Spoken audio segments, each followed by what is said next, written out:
ஜாதகத்தில் லக்னத்துக்கு ராசிக்கு 2, 7, 8ஆம் இடங்களோட ஒரு சனி செவ்வாய் அப்படிங்கிற இந்த ஒரு இருள் கிரகம் தொடர்பு பெற்றிருந்தால், அதாவது அந்த இடத்துல அமர்ந்திருந்தாலும் இல்லை அந்த இடத்துல அதோட பார்வை இருந்தாலும் அது காலதாமதமாக தான் நம்ம திருமணம் பண்ணணும். சட்டுன்னு பண்ணணும்னா அதில் ஏதாவது ஒரு பிரச்சனை வருது. அதனால் அந்த மாதிரி ஒரு இதை பார்த்தாலே காலதாமத திருமணம் அப்படின்னு சொல்லுவாங்க.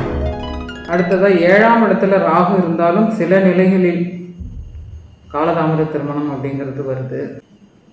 அடுத்ததாக குழந்தை ஸ்தானம் அப்படின்னு சொல்லக்கூடிய 5ஆம் இடம், அந்த இடத்துல ஒரு சனியோ ராகுவோ செவ்வாயோ இருந்தால் குழந்தை பாக்கியம் அப்படிங்கிறது தாமதமாக போகும். 3வது விதி, 7ஆம் இடத்தின் அதிபதி அந்த இடத்திற்கு 8, 12ஆம் இடங்களில் மறைந்தால் அது காலதாமதமான திருமணம். அடுத்ததான் முக்கியமான கிரகமா, திருமணத்திற்கு முக்கியமான கிரகம் அப்படின்னு சொல்லப்படுகிற சுக்கிரன் 8இல் மறைவது காலதாமதமான திருமணத்துக்கு ஒரு அடையாளம். அடுத்ததான சுக்கிரனின் வீடுகள் அப்படின்னு சொல்கிற